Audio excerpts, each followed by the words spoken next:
Hey, Robert here. Today we're going to look at using arpeggios to navigate a chord progression. And the chord progression that we're playing over goes from E major to A major to B7 and back to E major. In other words, it's a 1-4-5-1 progression. All right, so now you're wondering, how is this going to help you? Good question. First of all, it's going to help you navigate the fretboard better, because these notes that we're playing are mostly chord notes. There are a few extra cool notes in there as well, but they sound great over these chords. The second thing that's helpful is that it's going to improve your coordination. And you can see in the video here that I'm using a lot of hammer-ons and pull-offs. Now you can pick every note if you want, it really doesn't matter. But the point is that you want to play it evenly, and you're going to get some good coordination practice in your left hand as you do this. The third benefit is that you're going to improve the strength in your left hand. And another benefit from this exercise is that it's going to help you break away from those boring scale runs that we all do. Now, let me break it down for you in detail.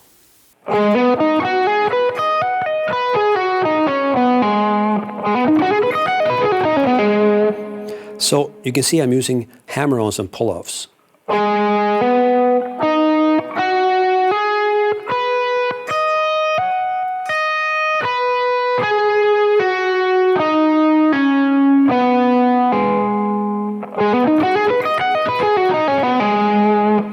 And from there, we're going to slide into the next chord, which is an A major 9.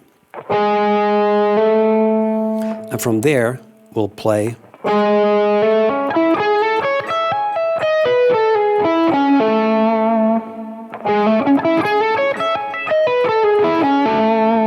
So I'm starting with a hammer-on.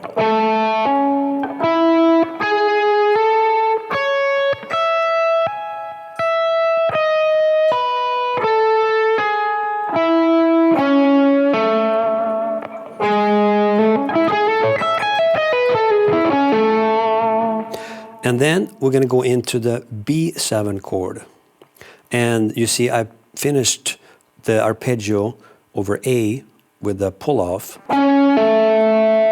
And from there I'm going to do a hammer-on onto the note B.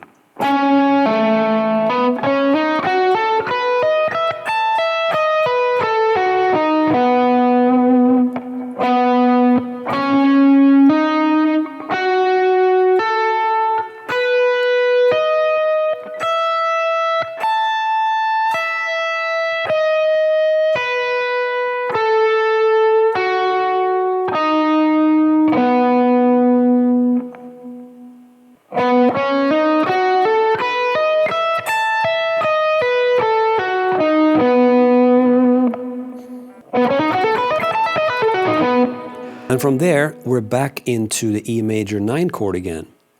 And I'm going to start by doing a hammer-on.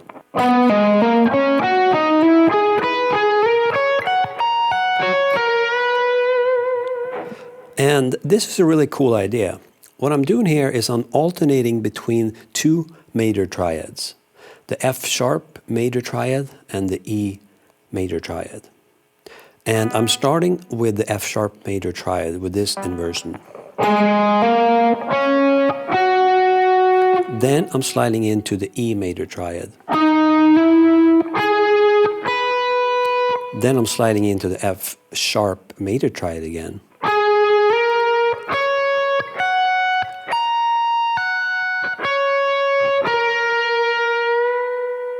And I just bend that last note a half step.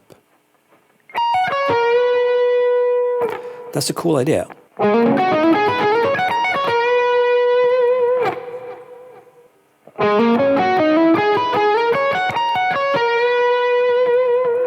So, which note is it that makes it Lydian, you may wonder?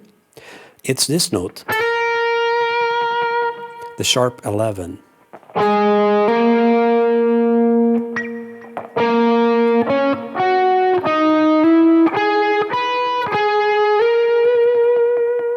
We have it here, here, and here.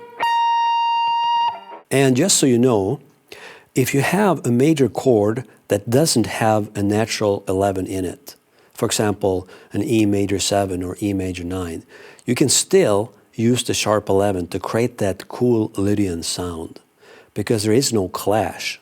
But if you have the natural 11 in there, it's going to clash. So that means you have an option. You can use either the regular major scale, or you can use the Lydian sound by raising the 11th to a sharp 11.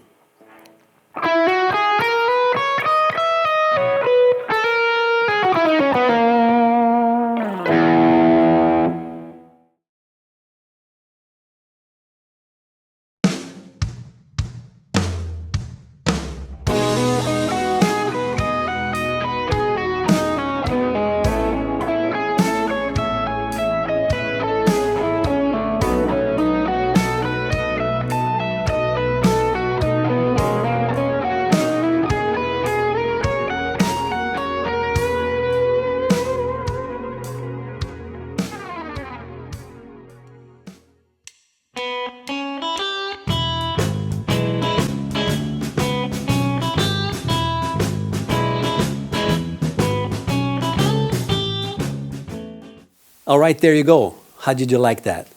If you liked it, give me a thumbs up and add a comment. And don't forget to subscribe. So thanks so much for checking this out, and I'll see you in the next video. And hey, be careful out there.